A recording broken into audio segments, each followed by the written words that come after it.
Good morning, good morning, good Thursday morning. How's everybody doing? Let's get going.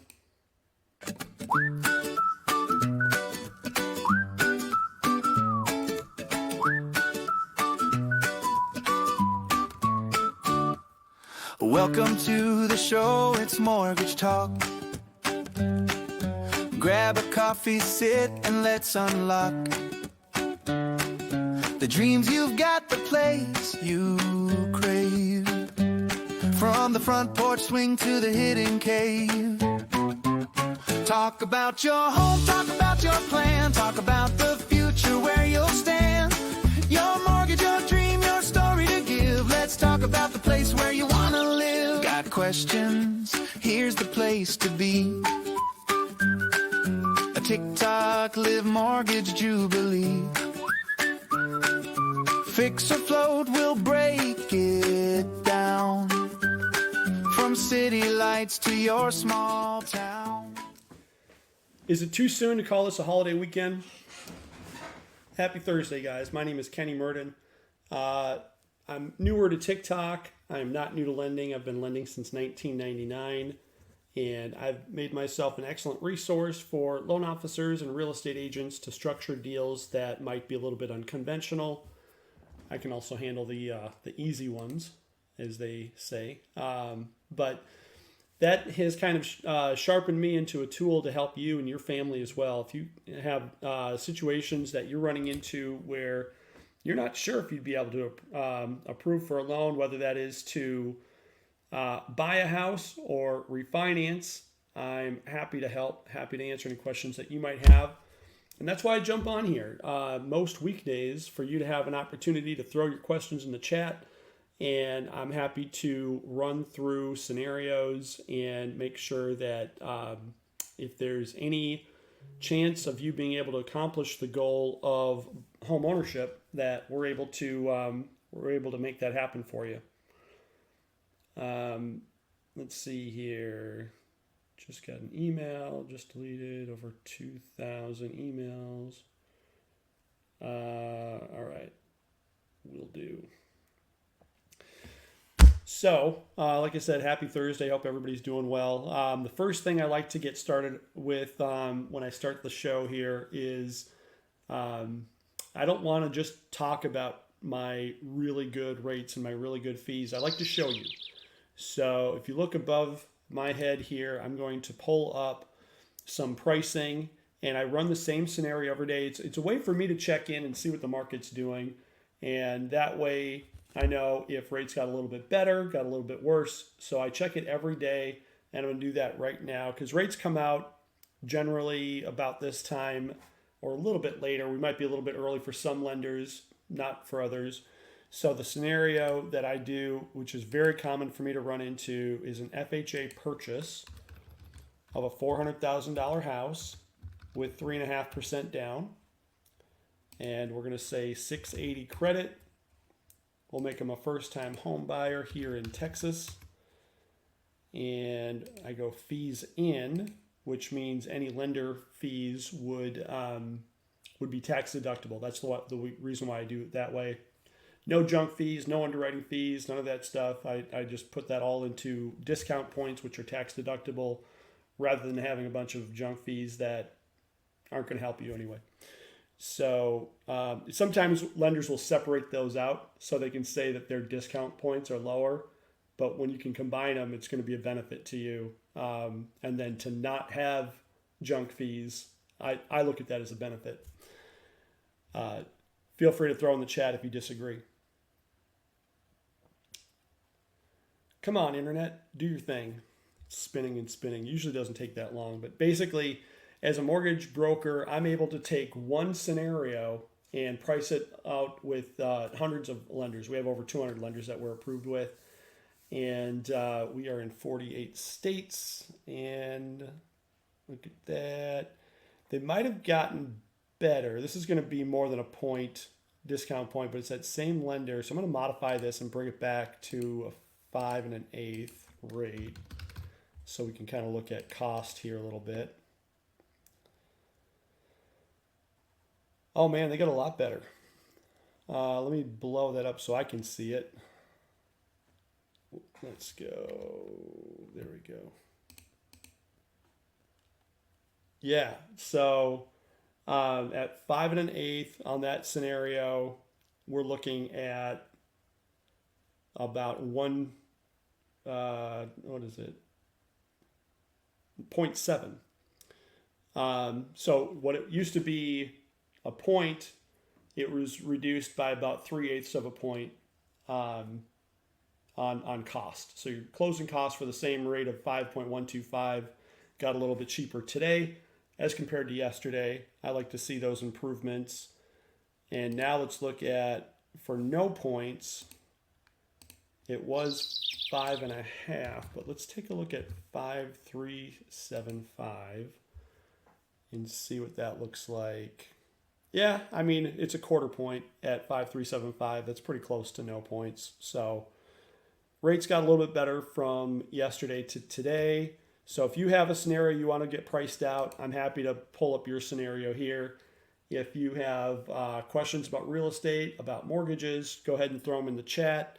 If you want to talk privately, let's say you have something that you don't want to share publicly, right? We all have stuff that we'd like to be a little bit more private about. My phone number's at the top. Feel free to call or text, and I will get back to you as soon as I can. Obviously, I'm going to be on here for the next hour, so I won't be as available on my cell phone, although I did just respond to a text message here at the top of the hour. So that is all good. How's everybody doing? Everybody in the holiday spirit, unlike me? Everybody ready to deck the halls, as they say? Anybody going out of town? I know travel has kind of been talked about a lot when the government was shut down. That they were, got a little bit backed up, the TSA and all that kind of stuff. But I went and had to travel a little bit for business. I don't know if I had to, but I did, and they were kind of running just fine. I would say normal-ish. So I don't anticipate any kind of travel issues for those of you that are going to be going out and seeing your loved ones. I hope you do. I hope you. Thanks for the likes, by the way. Again, being newer to TikTok, I forget to say, follow, like, share. If you know somebody that's looking to buy or refinance and they might benefit from some of the information, because I'll repost the highlights of these lives on my channel. If you follow, you'll know that I just kind of take the clips of these shows and put them back on there. So if there's somebody that that's looking to buy a house, refinance a house, they want to save some money, share this with them, and I appreciate that. But yeah, shout out any questions that you have, mortgage or real estate. Otherwise, I'm just going to kind of keep doing my thing here. This Gail wants me to resend her package. Happy to do it. We'll multitask. You're welcome to watch me work, and feel free to interrupt me with any questions that you have. But I'm going to make sure that this gets done, as it's a high priority. Not a higher priority than you. I'm here. I'm present.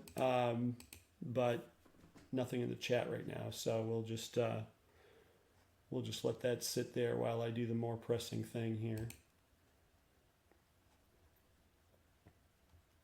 Let's see. I want to resend, proceed, and sent. All right.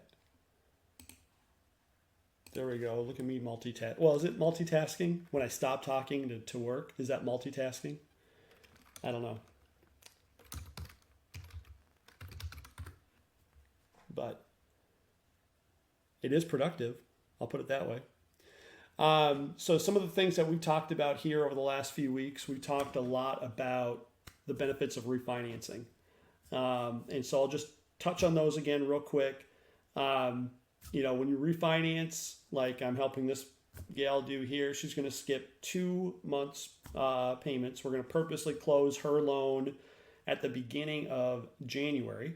So she's not going to have her January payment. She's not going to have a February payment. Her payment starts up again in March 1st.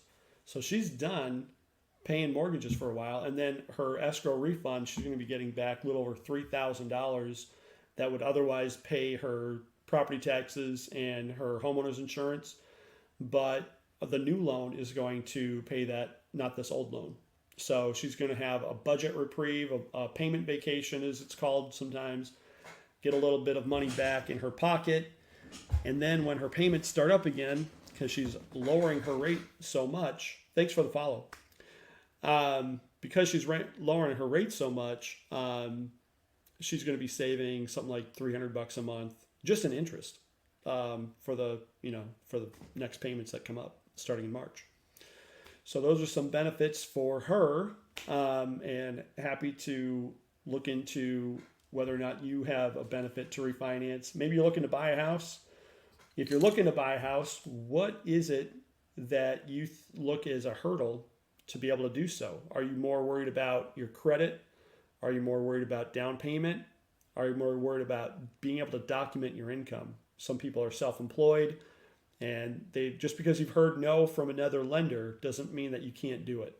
I can't stress that enough. There's so many things, so many times when I've been able to say yes when they've heard no elsewhere. And it typically is going to be, they are going to be end up working with my real estate partners because they're so defeated. They're like, yeah, I want to buy a house.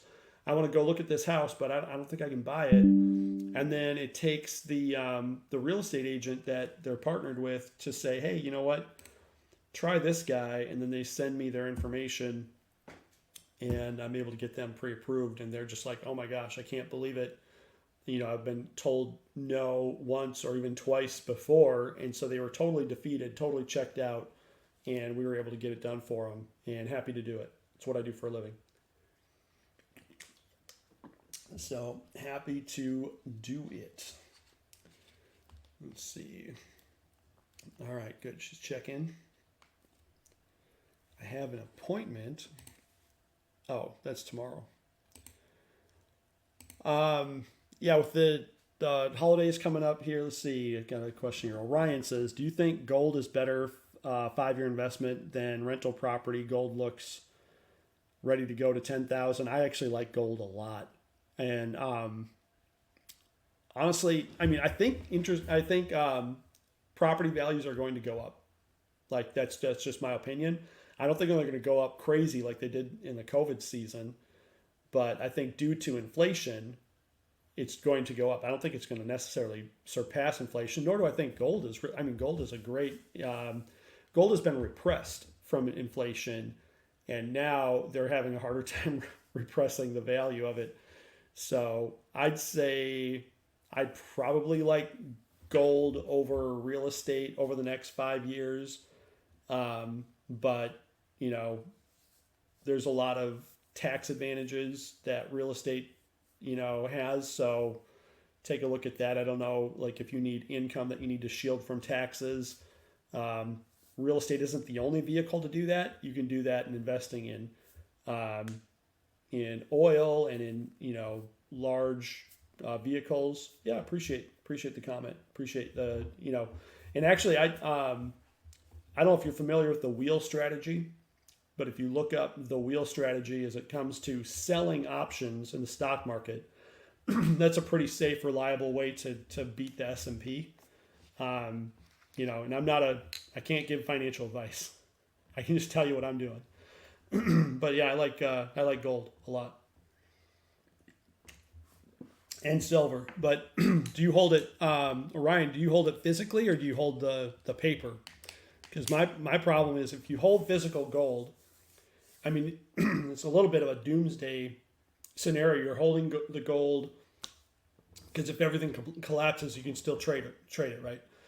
So, but then you have to deal with the huge commissions, right? So to get the gold, you're paying so much over spot price, and then when you go to sell it, you're paying that huge spot price again. It's a lot like paying real estate agent commissions to buy and sell real estate. So gold is, so you just bury it. Paper gold entails counterparty risk. Yeah, so then we're not talking a 5-year plan. As far as for me to agree with you, we're not talking a 5-year plan. We're talking like, 10, 20, 30-year plan, right? But if I'm looking at 5 years, I'm thinking a little bit more liquid, and I would want to avoid paying those commissions and just hold the paper. So that's where you and I might differ a little bit. But I'm not a doomsdayer. I don't think we're going to have a big collapse. I enjoy those movies. I enjoy watching those dystopian movies. But I'll be just as unprepared as the next guy. So then it's like, good luck to you. And I'm personally not one that needs to survive at all costs. Like, I understand that this life is not forever. We'll keep in mind a 5 kilogram bar of gold is easy to store and worth 400,000. Yeah, and obviously it'd be worth more, right, in the future. So, yeah, I mean, our let's see, save the doomsday stuff for me. The mortgage prepper, love it. Oh, hey, also, if you or anybody is a real estate agent or a loan officer, I forgot to talk about this the last few times. If you know somebody and they want to have just kind of a good little fun trip, little getaway, I can invite them onto a fun networking trip up at the UWM headquarters. And it's basically a mini free vacation. We cover airfare, hotel, transportation, and light entertainment. What's light entertainment? It's an open bar and some games and stuff, right? Throwing footballs at bowling pins, that kind of thing. So if that sounds like fun for any mortgage real estate people in your life, let me know. Mortgage prepper, LOL. That's hilarious. Prepping for Armageddon. Yeah, no, that's I respect preppers, man. Like, could you imagine, shit actually hitting the fan and you needing to know one? I know plenty of preppers that I can call. They got, hordes of fresh water and they also have like the iodine drops and like, tons of canned food and, all that kind of stuff buried underground. It's me, Anthony from Nexa, Larry's team. Awesome, Anthony. I didn't know you were a prepper. Dude, I was talking about you. I was talking to somebody who's a mutual friend of yours, Small World, reached out and I saw that we had you as a mutual friend on Facebook and we were talking about you. So yeah, absolutely. So Small World, good to see you. We got to catch up. Are you still doing the commercial stuff? Ryan says, my concern is that debt-based financial system is hitting the max. The math doesn't work anymore. I think another way to say that is death spiral. So, for people that study the life cycles of currencies, ours, I think, is in a death spiral. So we'll see. Maybe I'm right. Maybe I'm wrong. I don't have a crystal ball, but I don't live in fear ever. So, basically if it's bad for me, it's bad for everybody. If it's good for me, it's good for everybody. So I'm not too worried about it. Let's see here. I just got another message here.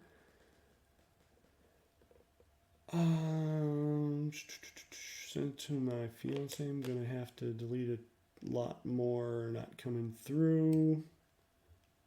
All good. I can do that. But yeah, no, the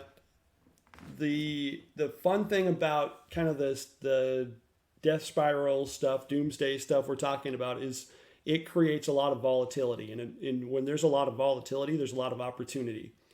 So right now we're watching, I think, a manipulation of the financial markets to go down.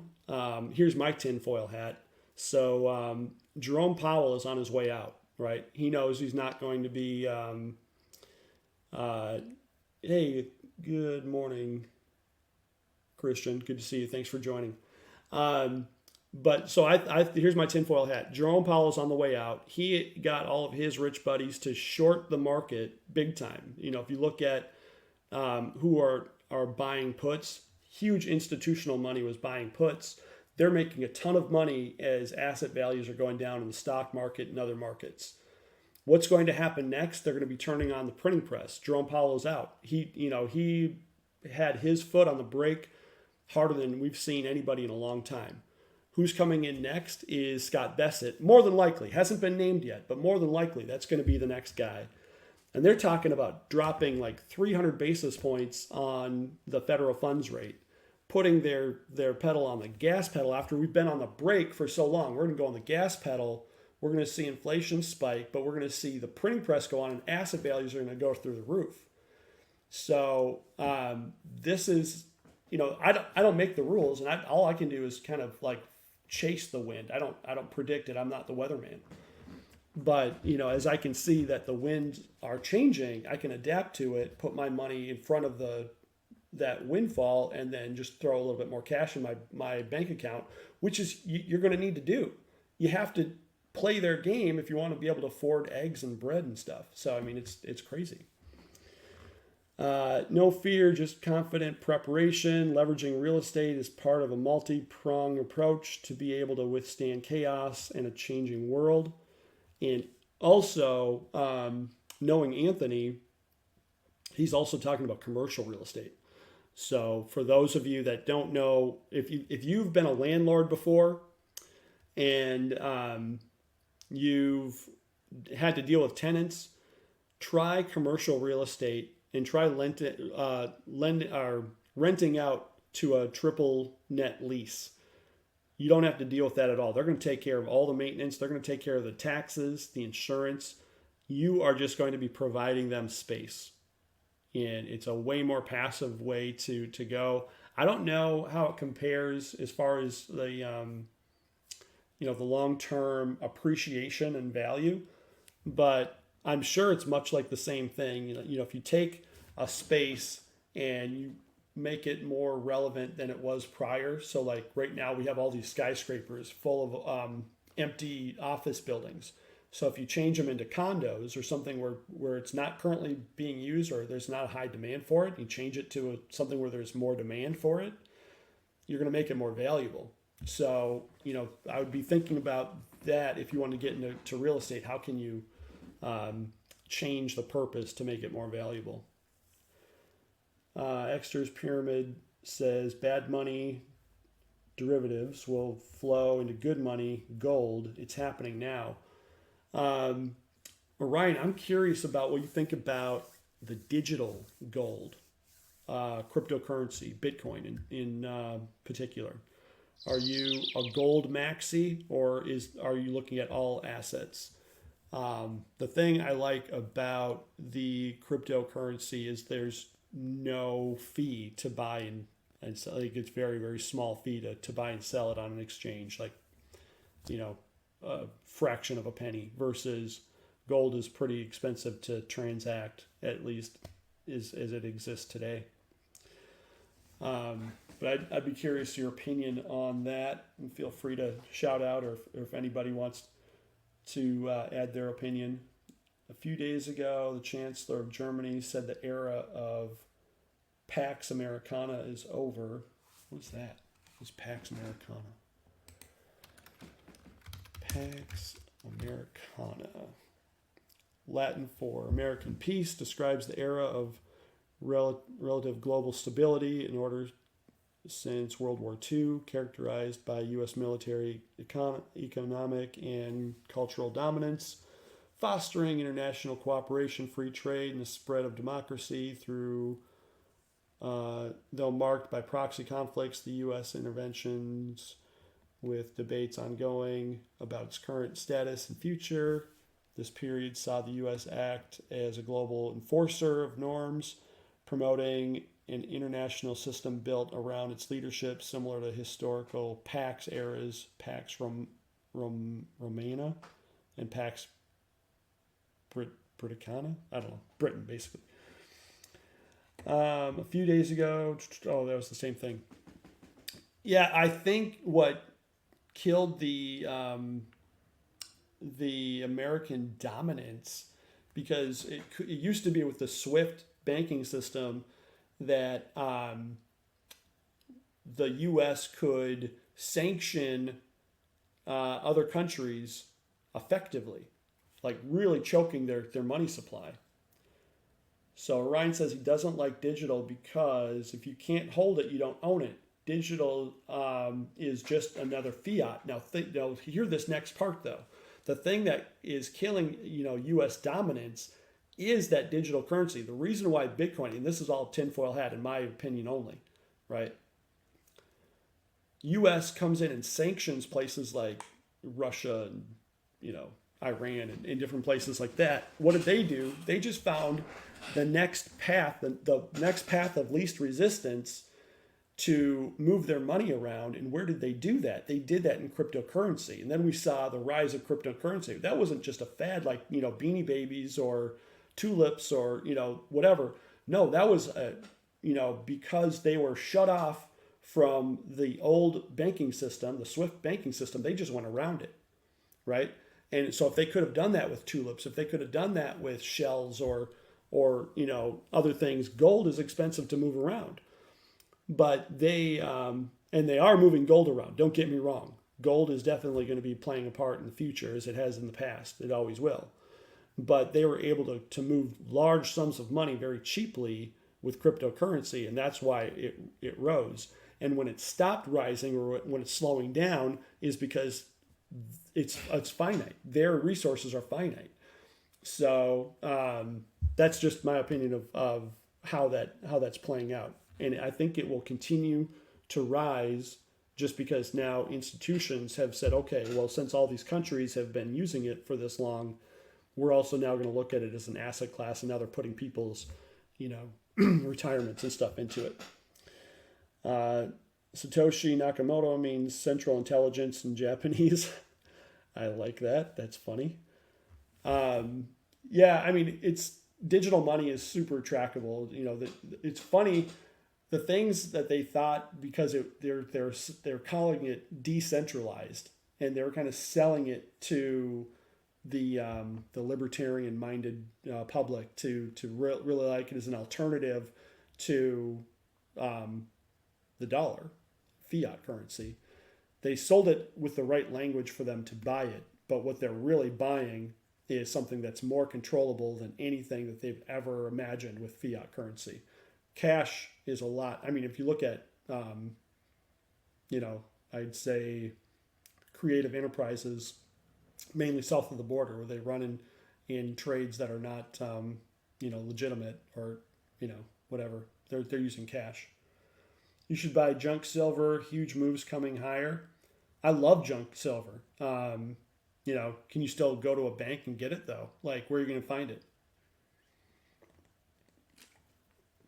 I did. I bought a bunch of quarters and coin shops. But you could, I think it was like 20, 30 years ago, you could walk into a bank and specifically ask for those coins older than whatever 1968 or whatever it was, where you have, a larger amount of junk silver in the currency. But man, this is a fun conversation. I'm just going to go with it. I'm having fun, so let's talk about it. If anybody else has any questions about mortgage or real estate, I'm happy to go back to that. But if we want to talk about gold, silver, Bitcoin, U.S. dominance, the economy as a whole, I'm here for it. Also, by the way, I'm usually on from 10 to 11 Central, Monday through Friday. So feel free to stop by anytime. And I say usually because literally anything, I almost blew off today, for example. So if literally anything comes up, I don't hold this as like a must do. It's just kind of if I'm around. I'm usually in my office. But if literally the smallest thing, if a buddy of mine calls me up and invites me to a cup of coffee, I'll blow this off. So, not that I don't appreciate you guys being here. It's just I'm talking to 4 people right now. So, 5. And so if those numbers start to go up as I can do this more and more, I'll get a little bit more serious about, adhering to the times that I get on there. So I just kind of say it right now. It's just kind of a rough estimate that I'll usually be on around this time during the weekdays. I'm thinking about doing something on the weekends because a couple times that I popped on like kind of the more after hours, I have friends that I was joking that, they get on here at like freaking 9 o'clock at night and I'm just laughing at, mortgage after dark. Like what is that? But I mean, it makes sense. People are available and they're scrolling their TikToks at that time as well. It must do well for them because they're still doing it. And Anthony, if you're still on here, you should definitely be implementing some lives. It works really well. When silver hits, you think it's going to 200? Do you think the public will get FOMO? Of course. I was explaining this to my son the other day where I'm just like, right now, asset values, just getting my TikTok going. Anthony, if you need help, I have some tips and tricks. There's a lot of intention that's going on here with like my background and the format and things that I'm doing here. I'm doing a lot of this stuff intentionally, and I'm happy to share that with you. And I'll probably be back with you and Larry's team before too long. But anyway, going back to this, if silver hits 200, so I was talking to my son about this because, we do some trading and asset values went down and he's thinking like, oh man, it's going to keep going down. So I want to sell. And I'm like, that's exactly the trick. That's how they get you to sell low and buy high.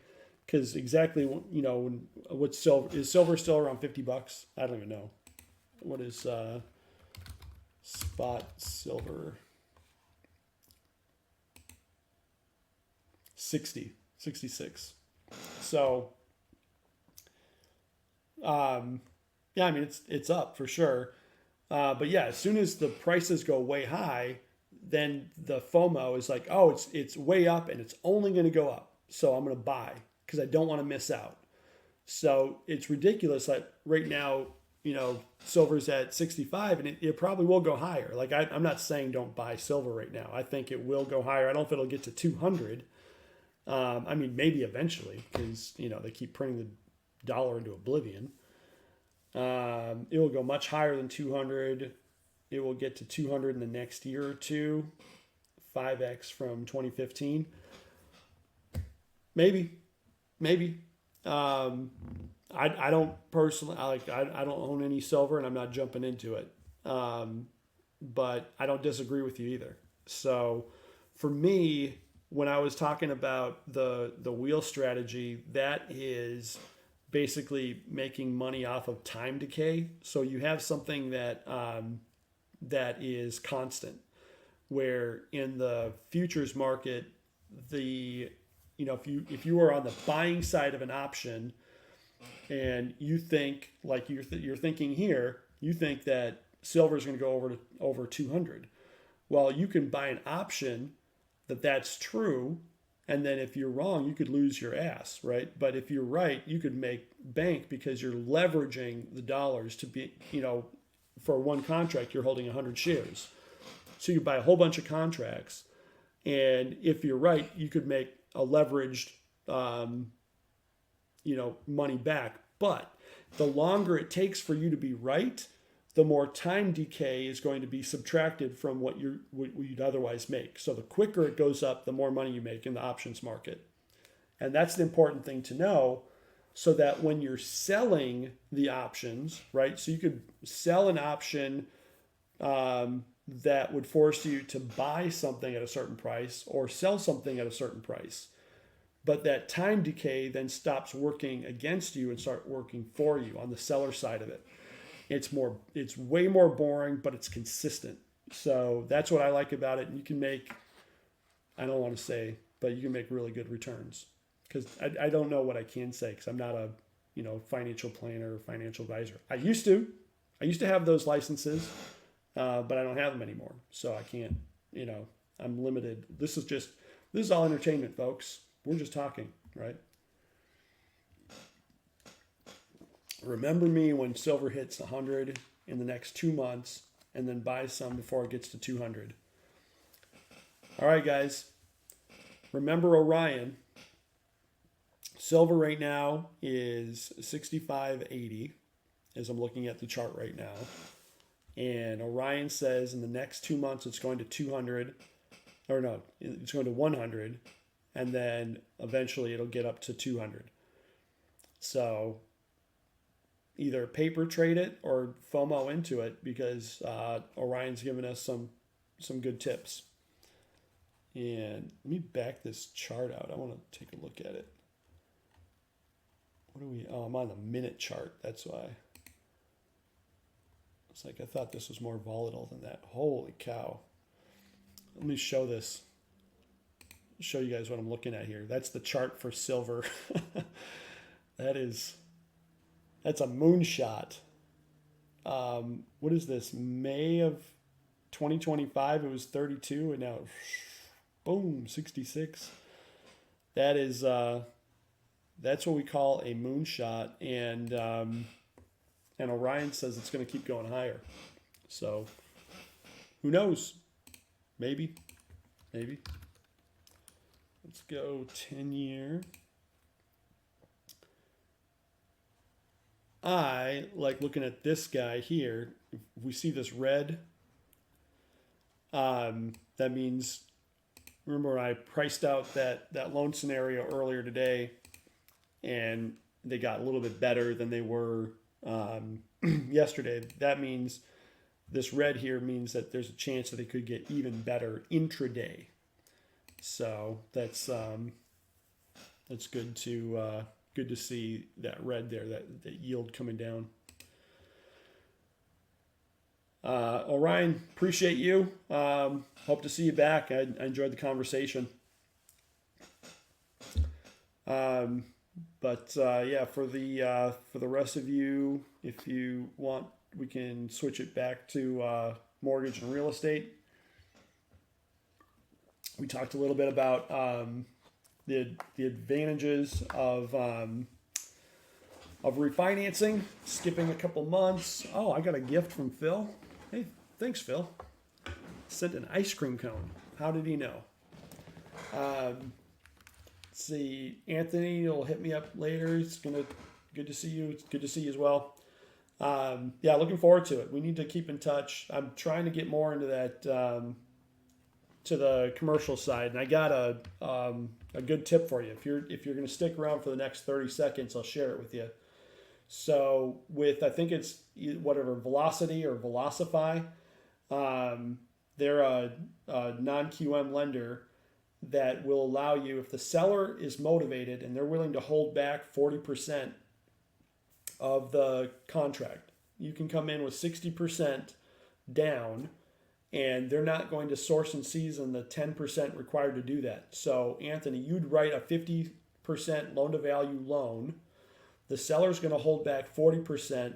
The buyer needs to come up with an extra 10%, but they are not going to source or season the down payment. So that can come from anywhere. They can literally borrow it elsewhere. They can, pull it out of cash out of their mattress. It doesn't matter where it comes from. So that way, and they can do that to buy residential or commercial property, and they can do that DSCR. So I mean, it's basically a way to get somebody no money down on an investment portfolio. So if you have a motivated investor that just doesn't have a lot of cash, and they don't even need that good of a credit score, like mid 600s or higher, and that's just a really good, thing to just kind of get a lot of properties going. Ahmad says, when is a good time to lock in the rate this month? Right now. Let me show you why. Let me go. I was just looking at this. If I can blow this up. I'll just show you what I'm looking at here. Can you see this advice at a glance?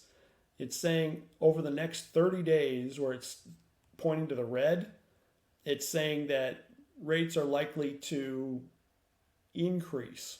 And so we were just looking at rates getting better here, but the experts are saying that that's going to be short-lived, and they're expecting the yield to continue higher. And I think that's true because I forget, there was something about a date, maybe like tomorrow or something like that, where the printing press is, the money supply is going to be increasing, and that's going to push asset values. I don't know. I'm giving you secondhand information here, but I don't know exactly what it's based on. But I'd say if you're looking at locking or floating, I'm going to advise you to lock it in. That's what I'm doing. So let's see. Okay, so combo seller financing for investors with cash flow issues. Yeah, I mean, Anthony, let's see, what websites was that, please? Ahmad, if you wouldn't mind texting me, and I'll send you, because it's an email, it's not a website, so I'll need your email address, and then I can share it with you. It's free, and then you can track daily the rates. Well, let me see if maybe there is a website on here. Let's see, sign up. No, it's not for that.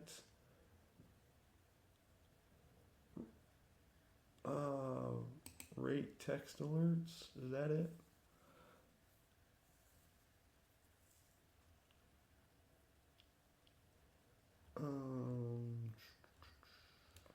No, there's a free one. This one, I just clicked on a link and it was trying to ask for money. Oh, here, rate lock advice. I think that's the free one. I'll copy that and put that in here. Yeah, here you go. I'll put it in the chat. ratelockadvice.com. It's free, and then that'll come to your inbox daily. I'm assuming you're a lender as well, but that's a good thing to take a look at. And it's not always right, just like anything else when you're trying to predict the future. Not always going to happen. Real estate agent here. Mortgages are a bank product invented to siphon money from average Americans. I don't disagree with you, but as a real estate agent, you got to love what they're doing to the values, especially when they're talking about, the 50-year fixed and all that bull crap. It's just going to put more larger purchase prices, larger sales prices, larger real estate agent commissions. Shouldn't be amortized, but gotta play the game. People understand rate really well. They don't understand the cost of amortization very well. There's a really good loan program that doesn't work well in Texas because the Texas legislators make it impossible for that loan to work. But ultimately, what it is, for all the other 49 states, this works great.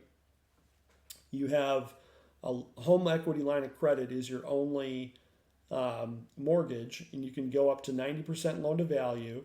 It's called an all-in-one loan because it's also tied in with a checking account, and then you can direct deposit all of your money, assuming you get paid, weekly, bi-weekly, monthly, whatever. You deposit your payroll into that to pay down the line of credit immediately, and then the time it takes you from the time you get paid to the time you spend your money, you're erasing that amortization cost, and that helps you pay off your debt a lot faster. So that's a really good program to reduce the amount of time. They'll take, if you're doing that for, I've seen examples where you're paying off a 30-year loan in 10 years. With a similar, money exchange. So I can run illustrations and things for people, but it's going to make a big difference on the amount of income and the amount of debt and all that kind of stuff. But that's a really good point that you're bringing up, amortization, and there's a good program for it. But Texas legislators are protecting their population from being able to get benefits like that. They know better than you. So you be good, citizens. Amazing product. It's what I'm working on for my stuff. Yeah, I mean, and it's great. I mean, but here in Texas, you have to take out to borrow against a HELOC. You have to do it in increments of $4,000. So if you need to spend $212.36 on something, you got to borrow $4,000, and then you got the amortization thing working against you. Now, could you pull out the $4,000 and then put back the difference? Yeah, you can. But thanks, legislators, for keeping me safe from progress, from paying down my debt. Just got to be diligent with your budget. Yeah. So I mean, can they do it? Yes, they can. But what a pain in the ass. What a pain in the rear. But yeah, the other things I like to talk about are, hurdles, barriers to entry. So a lot of times I'm talking to first-time home buyers. They're worried about, down payment assistance programs. They might have credit issues. They might have a hard time documenting their income.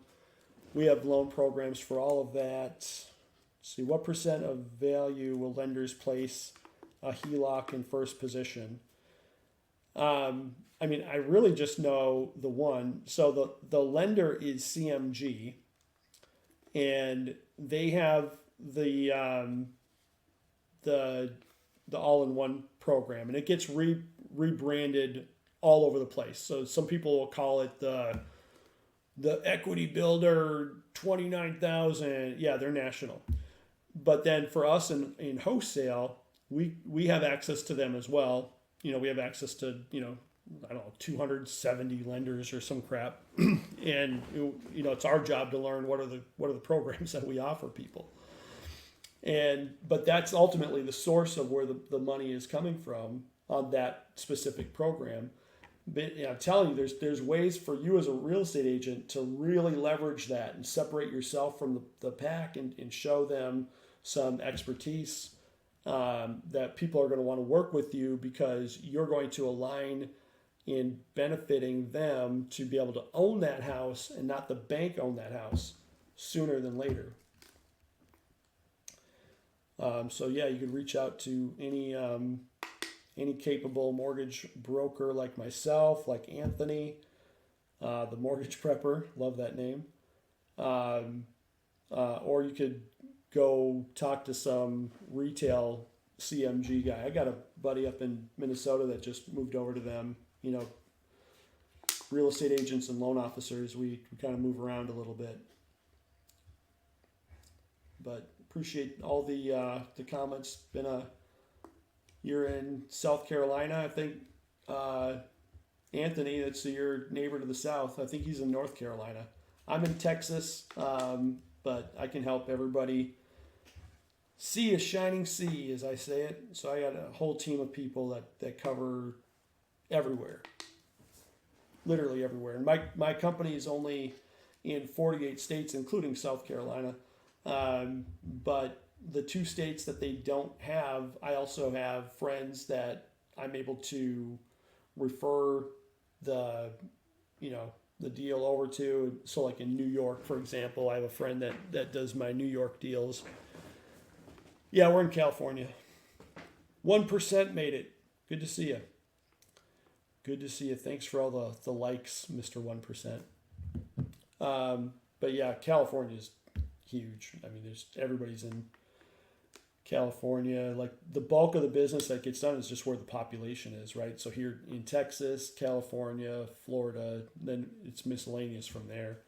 I kind of track, where I'm closing deals, but that's the bulk of it, because that's just where the people are.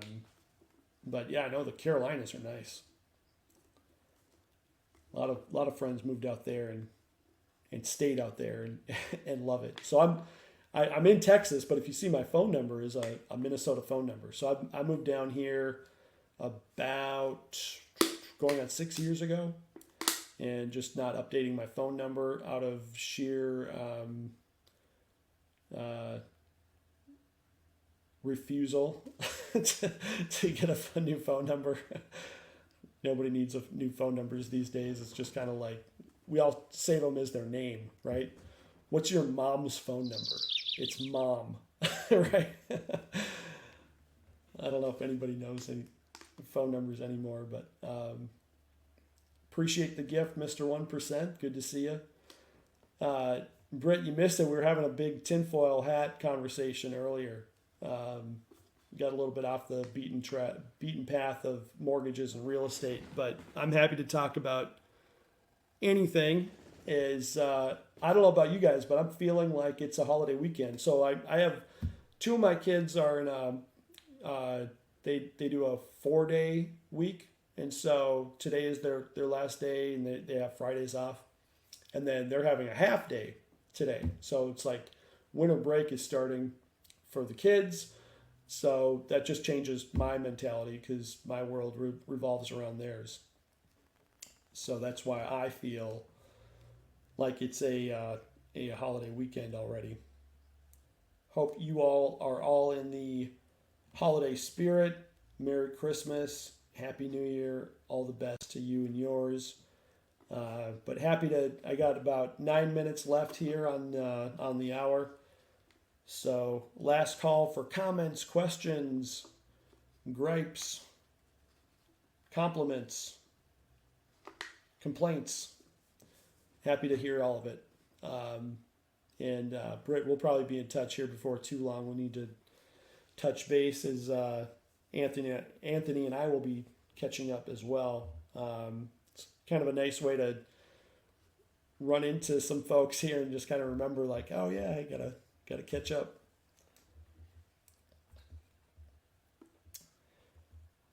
We talked a little bit about benefits of refinance. We talked a bit about asking what are people's obstacles to buy a home, whether that's down payment assistance. We have loan programs that go really low on the credit scores. So I've done some pretty credit challenge deals. They're not fun, but they get done. So if that's you, we can talk about it. I'm not going to pull any punches on it when I say it's not fun. You're gonna be if you have a 500 some credit score and you're buying a house, you can do it. But what I mean by it's not fun is I always say I want to be friends at the end of the transaction, but you're going to get peppered with a lot of document requests, a lot of letters of explanation. It's going to feel abusive, and it's not me. It's just the lending process for people that have challenged credit. Can you buy a house with bad credit? Yes, but it's not fun. Hey, the right Mike stopped in. Good to see you, the right Mike. How's Minnesota today? How is the cold former stomping grounds for myself and a lot? Oh, it's warm up there, huh? My brother is heading up to North Dakota. My niece is graduating college. She's a nurse. It's all melting. Well, here in Texas, there's nothing to melt. I don't miss it, man. I don't miss it. And then, by the time you're finally thawing out in the spring and you're wanting to get outside, and then everything is not only melting, but it's soggy. So you take a step off of the sidewalk and you lose your shoe. I don't miss it. I love Hey, guys. It's undersold how awesome Minnesota is in the summertime.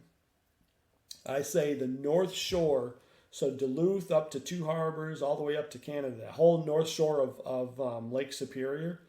If you like the outdoors, if you like to hike, if you're an enthusiast that likes to get outside, it's beautiful. It's bucket worthy to go out there and enjoy that.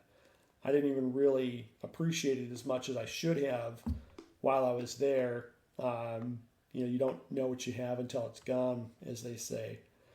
But it's not like I can't come back. I just don't want to. I like it down here, like it warm. But I'll definitely get back up there. That Duluth area is just beautiful. I remember driving the North Central on ice. I think that's funny. You know, you take a southerner up north and you go ice fishing, and they get all nervous when you're on the lake, and you know it's like a foot of ice, so you could literally drive a tank and you're good. You're not going anywhere. You got the whole like industrial street plows on Lake Mille Lacs plowing roads on the ice, but they get nervous in their cars. It's funny. It's funny, and then you have to sit there and you drill through the ice, and your ice auger barely breaks through because the ice gets so thick in the really cold weather. Now, when it's like that see-through stuff, where it's only a couple inches, and then you have those diehards that are going out there, they're the first ones on the ice. Now, that'll make me nervous. Like, I want to put a ladder horizontally out there. Ahmed says builder incentive is $20,000 with their lender. Are there other lenders to pay this incentive towards cost? So I would say do a price comparison, because sometimes sometimes what they're doing there is a little bit of bullshit, but sometimes it's real, right? So I just do a cost comparison and see if it's real or not. And so, like, if the incentive is real, I always tell people, listen, you know, don't miss out on that money, right? If you want to buy that house, do that, like that. I'm all about it. But if they're just doing some kind of like some funny math and some marketing, you'll know by getting a really good competing quote. And I don't know if you were here at the beginning, Ahmed. I don't just talk about having really good rates and fees. I show it. So at the beginning of the deal here, I always price out a deal. And then if anybody wants me to price out their deal, I'm able to price it out against all these different lenders. I have over 200 lenders, and the cheapest one comes up top. So happy to price anything for somebody. So I'm just basically saying, don't just take my word for it. I'll show it to you. But yeah, builder incentives are awesome. If you're in the market for a brand new house, that's probably the way to go. But oftentimes we find ways to compete with them, sometimes beat them.